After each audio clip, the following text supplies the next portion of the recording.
ಏನು ನಮ್ಮ ಕಾರ್ಯಕ್ರಮದ ಮುಂದಿನ ಆ ಒಂದು ವಿಷಯಗಳನ್ನು ನಾವು ಪ್ರಚಾರಗೊಳ್ತೇವೆ.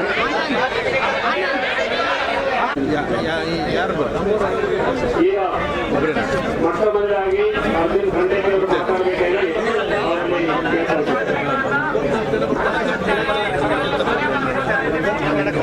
बोलो भारत माता की, बोलो भारत माता की.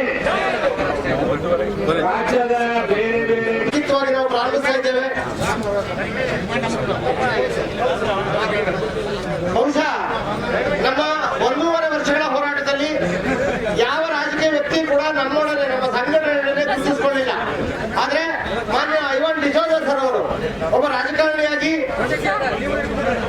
ಇದ್ರೂ ಕೂಡ ಒಬ್ಬ ವಕೀಲರಾಗಿ ನಮ್ಮ ಸಂಘಟನೆಯೊಡನೆ ಗುರುತಿಸಿಕೊಂಡು ನಮ್ಮ ನಿವೃತ್ತ ನೌಕರರ ವೇದಿಕೆಯ ಗೌರವಾಧ್ಯಕ್ಷರಾಗಿ ನಾವು ಅವ್ರನ್ನ ಆಯ್ಕೆ ಮಾಡ್ಕೊಂಡಿದ್ದೀವಿ.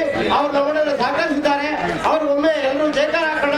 ಐವನ್ ಡಿಸೋಜ ಸರ್ ಅವರಿಗೆ ಸನ್ಮಾನ್ಯ ಶ್ರೀ ಐವನ್ ಡಿಸೋಜ ಸರ್ ಅವರು ಖಂಡಿತ ನಮಗೆ ಶುಭ ಸುದ್ದಿಯನ್ನು ತಂದೆ ತರುತ್ತಾರೆ ಅನ್ನತಕ್ಕಂಥ ಮಾತಿನೊಂದಿಗೆ ಅವರನ್ನು ನಾವೀಗ ವೇದಿಕೆಯಿಂದ ಬೀಳ್ಕೊಡೋಣ. ಧನ್ಯವಾದಗಳು ಸರ್. ಧನ್ಯವಾದಗಳು. ನಿಮ್ಮ ಸಂಘಟನೆಯ ಮಹಾಪ್ರಧಾನರಾದಂಥ ಷಣ್ಮುಗಯ್ಯನವರೇ, ಕೋಶಾಧಿಕಾರಿ ಮೇಡಮ್ ಅವರೇ, ಸ್ಟ್ರಿಕ್ಟ್ ಮೇಡಮ್ ಅವರೇ, ಬಿಸಿಲೊಟ್ಟಿ ಅವರೇ ಮತ್ತು ವೇದಿಕೆಯಲ್ಲಿ ಉಪಸ್ಥಿತರಿರುವಂಥ ಎಲ್ಲ ನಾಯಕರೇ, ವೇದಿಕೆ ಕೆಳಗಡೆ ಇರುವಂಥ ಎಲ್ಲ ಜಿಲ್ಲಾ ಪ್ರಧಾನರುಗಳೇ ಮತ್ತು ರಾಜ್ಯದ ಮೂಲೆ ಮೂಲೆಗಳಿಂದ ನಮ್ಮ ಹೋರಾಟ ಯಶಸ್ವಿ ಆಗಬೇಕು, ನ್ಯಾಯ ಸಿಗಬೇಕು ಅಂತ ಕೇಳಲಿಕ್ಕೆ ಈ ಚಳಿ ಮತ್ತು ಬಿಸಿಲಿನ ಎರಡರ ಮಧ್ಯೆ ಹೋರಾಟಕ್ಕೆ ಕೂತ್ಕೊಂಡಿರುವಂಥ ಎಲ್ಲ ಹೋರಾಟಗಾರರೇ ಬಂಧುಗಳು, ಇವತ್ತು ಬೆಳಗಾವಿಯಲ್ಲಿ ಅಧಿವೇಶನ ನಡೀತಾ ಇದೆ. ಉತ್ತರ ಕರ್ನಾಟಕದ ಬಗ್ಗೆ ಚರ್ಚೆ ಮಾಡಲು ಕರೆದಿರತಕ್ಕಂಥ ಅಧಿವೇಶನ. ಈ ಅಧಿವೇಶನದಲ್ಲಿ ಅನೇಕ ವಿಚಾರಗಳು ಇವತ್ತು ಚರ್ಚೆಗೆ ಬರ್ತಾ ಇದೆ. ಈತನ ಮಧ್ಯೆ ನಿವೃತ್ತ ನೌಕರರಿಗೆ 7ನೇ ವೇತನ ಆಯೋಗದಲ್ಲಿ ಆಗಿರ್ತಕ್ಕಂಥ ತಾರತಮ್ಯ ಏನಿದೆ ಅದನ್ನು ಸರಿ ಮಾಡಿಸಿಕೊಡ್ಬೇಕು ಅಂತೇಳಿ ನೀವು ಸರ್ಕಾರವನ್ನು ಒತ್ತಾಯಿಸಿ ಈ ಒಂದು ವಿಶಾಲವಾಗಿರ್ತಕ್ಕಂಥ ಒಂದು ಮಂಟಪದ ಅಡಿಯಲ್ಲಿ ಕೂತುಕೊಂಡಿದ್ದೀರಿ. ಇವತ್ತು ಬೆಳಿಗ್ಗೆಯಿಂದ ಸಂಜೆಯವರೆಗೆ ನೀವಿಲ್ಲಿ ಕೂತು ನಮ್ಮ ಬೇಡಿಕೆಗಳಿಗೆ ಸರ್ಕಾರ ಮನ್ನಣೆ ಕೊಡಬೇಕು, ಗೌರವ ಕೊಡಬೇಕು. ನಮ್ಮ ಬೇಡಿಕೆ ಯಾರನ್ನಾದರೂ ಯಾರ ಕೈಯಿಂದಲೂ ಎತ್ತಿ ನಮಗೆ ಕೊಡುವಂಥದ್ದಲ್ಲ, ಅದು ನಮ್ಮ ಹಕ್ಕಿನ ಬೇಡಿಕೆ ಅಂತ ಹೇಳುವಂಥದ್ದು ನಿಮ್ಮ ಹೋರಾಟದ ಗುರಿ. ಯಾವಾಗ ಬೇಡಿಕೆ ನೈಜವಾಗಿರ್ತದೆ, ಯಾವಾಗ ಬೇಡಿಕೆಯಲ್ಲಿ ಸತ್ವ ಇರ್ತದೆ, ಆವಾಗ ಯಾವುದೇ ಸರ್ಕಾರಗಳು ಅದನ್ನು ನಿರಾಕರಣೆ ಮಾಡಲಿಕ್ಕೆ ಬರೋದಿಲ್ಲ. ಯಾಕೆಂತೇಳಿದರೆ ಇದು ಕಾನೂನುಬದ್ಧವಾಗಿರ್ತಕ್ಕಂಥ, ನ್ಯಾಯಬದ್ಧವಾಗಿ ಇರ್ತಕ್ಕಂಥ ಉದಾಹರಣೆಗಳು ಕೊಡ್ಬೋದು. ಅದು ಹಾಗೆ ಇದೆ, ಇದು ಹೀಗೆ ಇದೆ, ಅದನ್ನು ಇದರಲ್ಲಿ ಸೇರಿಸಿದ್ದೇವೆ, ಅದನ್ನು ಅದರಲ್ಲಿ ಸೇರಿಸಿದ್ದೇವೆ ಅಂತ ಹೇಳ್ಬೋದು. ಆದರೆ ಸತ್ಯಕ್ಕೆ ಜಯ ಸಿಕ್ಕೇ ಸಿಗ್ತದೆ, ಸತ್ಯಕ್ಕೆ ಜಯ ಸಿಕ್ಕೇ ಸಿಗ್ತದೆ. ಇದು ನಮ್ಮ ಹೋರಾಟದ ಗುರಿ. ಹಾಗಾಗಿ ನೀವು ಕೂಡ 30-35 ವರ್ಷ, ಕೆಲವರು 40 ವರ್ಷ ಮಾಡಿದವರೆಲ್ಲೋ ಗೊತ್ತಿಲ್ಲ, 40 ವರ್ಷಗಳ ಕಾಲ ಅಂದರೆ 20 ವರ್ಷದಲ್ಲಿ ಜಾಯಿನ್ ಆದರೆ 40 ವರ್ಷ ಸಿಗ್ತದೆ. ಉದ್ದ ನಿಮ್ಮ ಹೋರಾಟವನ್ನು ಮಾಡಿಕೊಂಡು ಬಂದಿದ್ದೀರಿ. ಸರ್ಕಾರದ ಒಳಗೆ ಕೂತ್ಕೊಂಡು ಕೆಲಸ ಮಾಡಿದ್ದೀರಿ, ಸರ್ಕಾರದ ಭಾಗವಾಗಿ ಕೆಲಸ ಮಾಡಿದ್ದೀರಿ ಮತ್ತು ಸರ್ಕಾರಕ್ಕೆ ಒಳ್ಳೆ ಹೆಸರು ತರುವ ರೀತಿಯಲ್ಲಿ ನೀವೆಲ್ಲರೂ ಕೆಲಸವನ್ನು ಮಾಡಿದ್ದೀರಿ. ಹಾಗಾಗಿ ನಿಮಗೆ ಸರ್ಕಾರ ಹೇಗೆ ನಡೆಯುತ್ತದೆ, ಹೇಗೆ ತೀರ್ಮಾನ ತೆಗೆದುಕೊಳ್ತದೆ, ಶಾಸಕಾಂಗ ಯಾವ ರೀತಿ ಕಾರ್ಯನಿರ್ವಹಣೆ ಮಾಡ್ತದೆ, ಇದರ ಬಗ್ಗೆ ನಿಮಗೆ ಅಗಾಧವಾಗಿರ್ತಕ್ಕಂಥ ಮತ್ತು ಬಹಳ ದೀರ್ಘವಾಗಿರ್ತಕ್ಕಂಥ ಅನುಭವ ನಿಮ್ಮಲ್ಲಿದೆ. ಹಾಗಾಗಿ ನಾನು ಇಷ್ಟನ್ನೇ ಹೇಳ್ತೀನಿ, ನಿಮ್ಮ ಬೇಡಿಕೆ ಬಗ್ಗೆ ಇವತ್ತು ನಾನು ವಿಧಾನ ಪರಿಷತ್ನಲ್ಲಿ ಸರ್ಕಾರದ ಗಮನ ಸೆಳೆಯಲು ಅರ್ಜಿಯನ್ನು ಹಾಕಿದ್ದೇನೆ. ಅದು ಸುಮಾರು 12:30 1 ಗಂಟೆ ಹೊತ್ತಿಗೆ ಅದು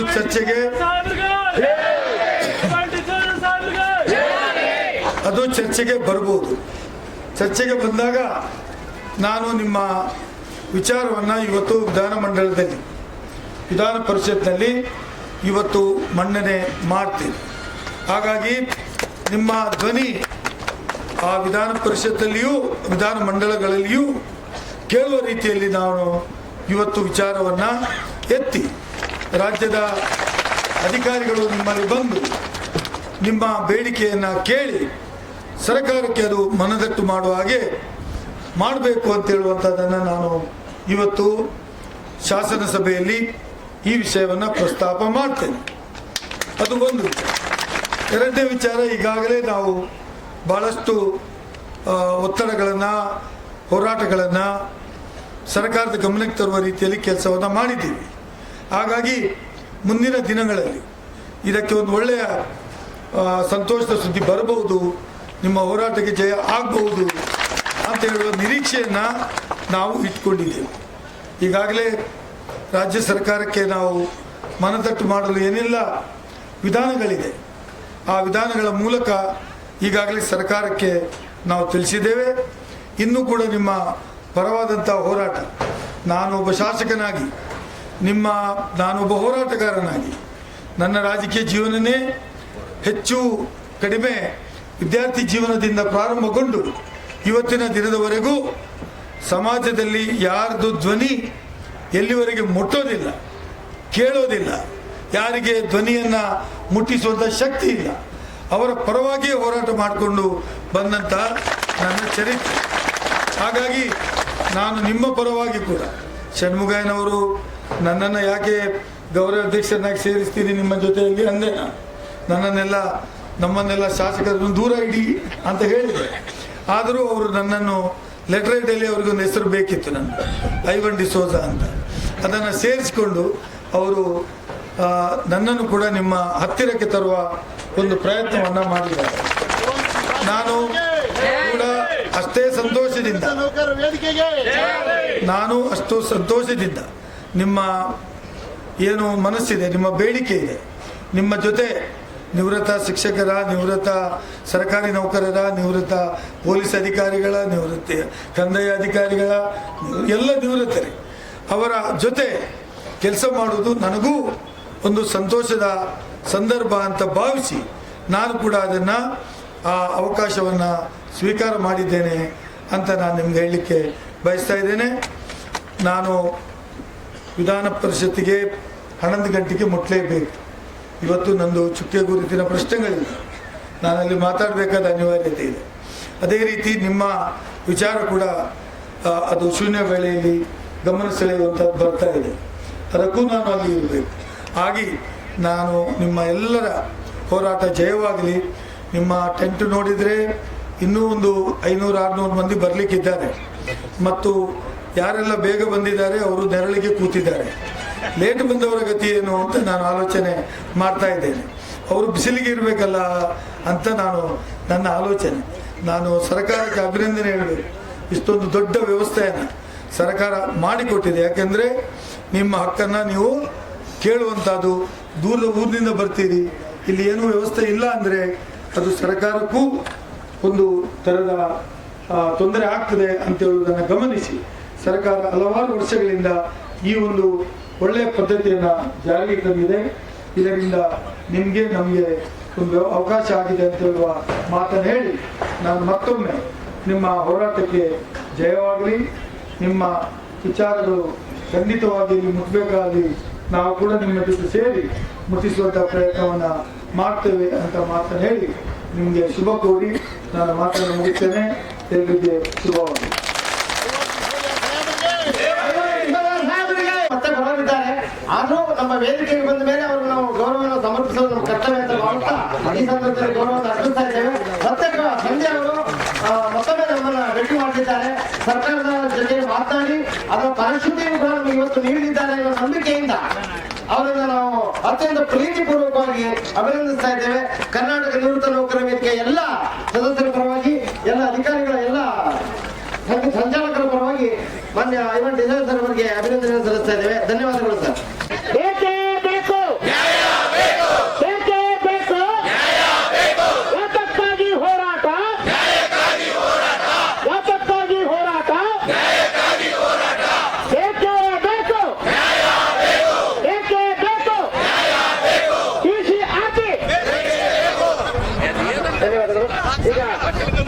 ಕಾರ್ಯಕ್ರಮವನ್ನು ಅವರಿಗೆ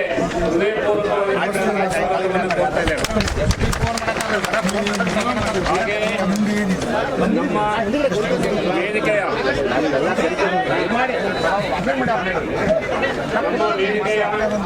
ಪ್ರಧಾನ ಸಂಚಾಲಕರಾಗಿರುವಂತಹ ರಂಗುಟೈನವರಿಗೆ ಹೃದಯಪೂರ್ವಕವಾಗಿರ್ತಕ್ಕಂಥ ಒಂದು ಸ್ವಾಗತವನ್ನು ಕೋರ್ತೇವೆ.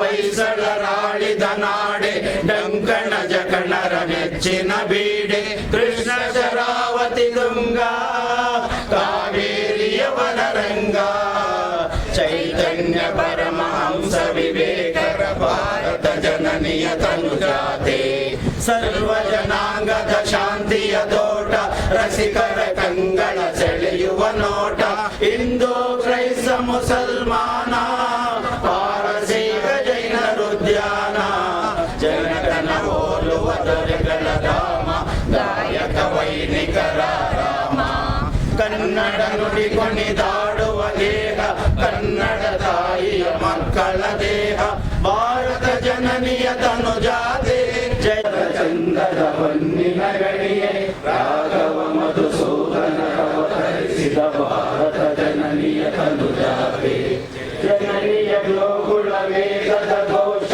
ಜನನಿಯ ಜೀವವು ನಿನ್ನಾವೇಶ ಅಸುರಿನ ಗಿರಿಗಳ ಸಾಲೆ ನಿನ್ನಯ ಕೊರಳಿನ ಮಾಲೆ ಕಪಿಲ ಪತಂಜಲ ಗೌತಮ ದಿನನುತ ಭಾರತ ಜನನಿಯ ತನುಜಾತೆ ಶಂಕರ ಮನುಜ ವಿದ್ಯಾರಣ್ಯ ಬಸವೇಶ್ವರ ಮಧ್ವದ ದಿವ್ಯಾರಣ್ಯ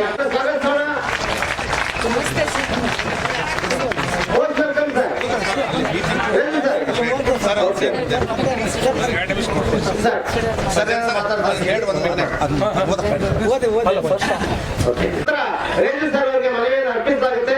ರೇಂಜು ಸರ್ ಅವರು ವೇದಿಕೆಗೆ ಎರಡನೇ ಬಾರಿ ಬರ್ತಾ ಇದ್ದಾರೆ.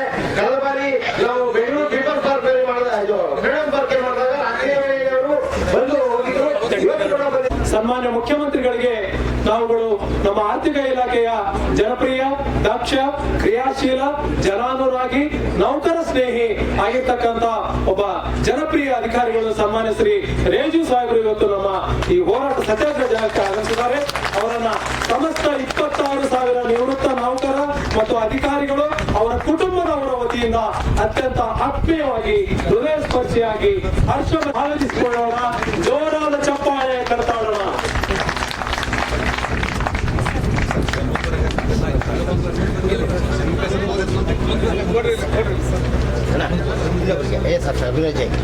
ಅಭಿನವ್ ಜೈನ್ ಸರ್. ಇನ್ನೋರ್ವ ಅಧಿಕಾರಿಗಳಾಗಿರ್ತಕ್ಕಂತಹ ಶ್ರೀಯುತ ಅಭಿನವ್ ಜೈನ್ ಸಾಹೇಬರಿಗೂ ಕೂಡ ನಮ್ಮ ನಿವೃತ್ತ ನೌಕರ ವೇದಿಕೆ ವತಿಯಿಂದ ಸ್ವಾಗತ, ಗೌರವ, ಸನ್ಮಾನ, ಸತ್ಕಾರ. ಉಭಯ ಅಧಿಕಾರಿಗಳು ನಮ್ಮ ಗೌರವವನ್ನು ಸ್ವೀಕರಿಸಿದ್ದಕ್ಕಾಗಿ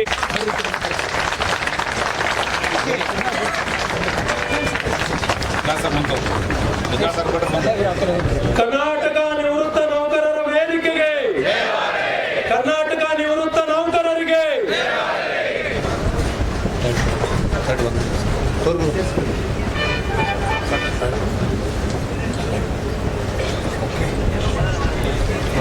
ಈಗ ಮನವಿಯನ್ನ ಸ್ವೀಕರಿಸಿ ಸನ್ಮಾನ್ಯ ಅಧಿಕಾರಿಗಳು ನಮಗೆ 1 ನಿಮಿಷದ ಒಂದು ನುಡಿಗಡೆ ಸರ್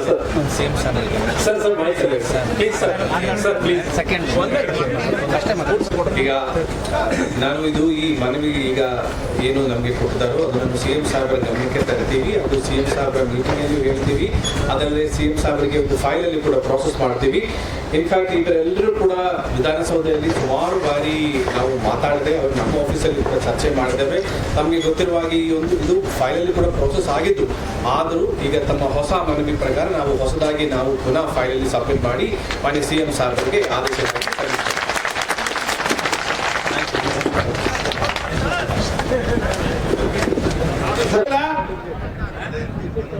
ಆ ಒಂದು ಇಡೀ ವಯಸ್ಸನ್ನ ಜನ ಸರ್ಕಾರದವರು ಬಹಳ ಸೂಕ್ಷ್ಮವಾಗಿ ಅವಲೋಕಿಸಿ ಎಲ್ಲರಂತೆ ನಮ್ಮನ್ನು ಕಾಣದೆ ನಮ್ಮನ್ನ ವಿಶೇಷವಾಗಿ ಕಂಡು ಮಾನ್ಯ ಗೌರವಾನ್ವಿತ ಹೆಮ್ಮೆಯ ಮುಖ್ಯಮಂತ್ರಿಗಳಾದಂತ ಸಿದ್ದರಾಮಯ್ಯನವರು ಎಲ್ಲರ ಬೇಡಿಕೆಗಳನ್ನ ಬದಿಗಿಟ್ಟು ಸಹಿತ ನಮ್ಮ ನಿವೃತ್ತ ನೌಕರರ ಬೇಡಿಕೆಯನ್ನ ಈಡೇರಿಸಬೇಕಂತಂದು ತಮ್ಮೆಲ್ಲರ ಪರವಾಗಿ ಅವರಿಗೆ ಮತ್ತೊಮ್ಮೆ ಈ ವೇದಿಕೆಯ ಮುಖಾಂತರ ಕಳಕಳಿಯಿಂದ ವಿನಂತಿಸಿಕೊಳ್ತಾ ಇದ್ದೇವೆ. ಮಾನ್ಯ ಗೌರವಾನ್ವಿತ ಮುಖ್ಯಮಂತ್ರಿಗಳೇ, ಈಗಾಗಲೇ ತಮ್ಮಲ್ಲಿಂದ ಹಲವಾರು ನಗುಮುಖದ ಆಶ್ವಾಸನೆಯೊಂದಿಗೆ ನಮ್ಮ ಗೌರವಾನ್ವಿತ ಆಶಾ ಕಿರಣರಾದಂತಹ ನಮ್ಮ ಡಿಸೋಜ ಸಾಹೇಬರ ಒಂದು ರಾಯಭಾರಿತ್ವದಲ್ಲಿ ಅವರ ಮತ್ತು ನಮ್ಮ ನಡುವೆ ಅವರ ಒಂದು ರಾಯಭಾರತ್ವ ಅತ್ಯಂತ ಫಲಪ್ರದವಾಗಿ ನಡೀತಾ ಇದೆ ಎಂದರೆ ನಾವು ಹೆಮ್ಮೆ ಪಡಬೇಕಿವತ್ತೆ. ನಮ್ಮ ಬೇಡಿಕೆ ಈಡೇರುವುದು ಬಹಳ ಕಾಲ ತೆಗೆದುಕೊಳ್ಳುವುದಿಲ್ಲ ಅನ್ನುವಂತ ಮನೋಭಾವನೆ ಬಹುಶಃ ಎಲ್ಲ ಹೋರಾಟ ಬಂಧುಗಳ ಬಾಂಧವರಲ್ಲಿ ಮನಸ್ಸಿನಲ್ಲಿ ಬಂದಿದೆ. ಆದ್ದರಿಂದ ಬಂಧುಗಳೇ, ಈಗಾಗಲೇ ವಿಧಾನಸೌಧದಲ್ಲಿ ಚರ್ಚೆಯಾಗಿ ಸನ್ಮಾನ್ಯ ಜಾರಕಿಹೊಳಿ PA ಅವರು ಸಹಿತ ನಮಗೆ ಮೆಸೇಜ್ ಮಾಡಿದ್ದಾರೆ. ನಿಮ್ಮಲ್ಲಿ ವೇದಿಕೆಯ ಕಡೆ ಸರ್ಕಾರದ ವತಿಯಿಂದ ಸರ್ಕಾರದವರು ಬರ್ತಾ ಇದ್ದಾರೆ ಅಂತಂದರೆ ಬಹುಶಃ ಅವರು ಬರೋದು ನಮಗ ಒಂದು ಧನಾತ್ಮಕವಾದಂತ ವಿಚಾರವನ್ನು ಇಟ್ಕೊಂಡ ಬರ್ತಾರ ಅಂತನ್ನುವಂತ ಮನೋಭಾವನೆಯನ್ನ ನಾವು ನೀವೆಲ್ಲರೂ ಗಟ್ಟಿಯಾಗಿ ಅದನ್ನ ಅಪೇಕ್ಷೆ ಮಾಡೋಣ.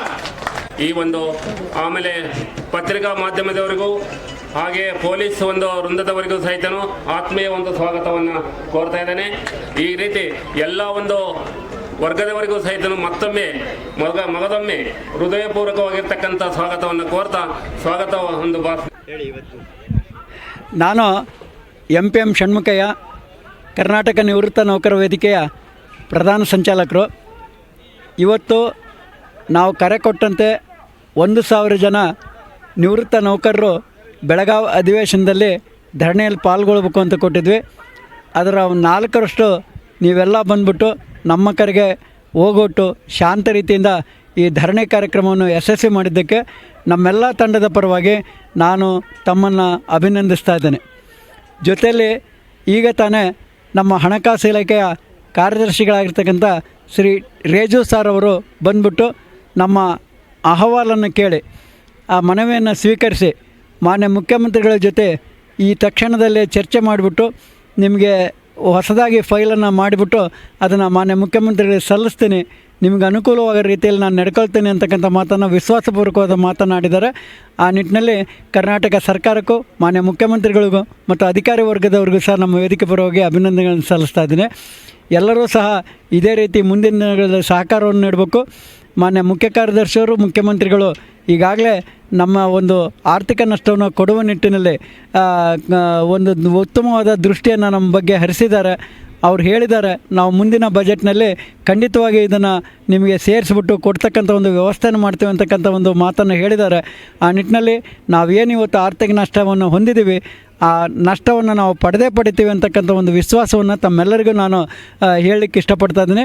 ಆ ನಿಟ್ಟಿನಲ್ಲಿ ಖಂಡಿತ ನಾವು ಮುಂದಿನ ಏನು ಹಣಕಾಸು ವರ್ಷ ಆರಂಭವಾಗುತ್ತೆ ಏಪ್ರಿಲ್ ತಿಂಗಳು, ಆ ಸಂದರ್ಭದಲ್ಲಿ ನಮಗಾಗಿರ್ತಕ್ಕಂಥ ಆರ್ಥಿಕ ನಷ್ಟವನ್ನು ಪಡಿತೀವಿ.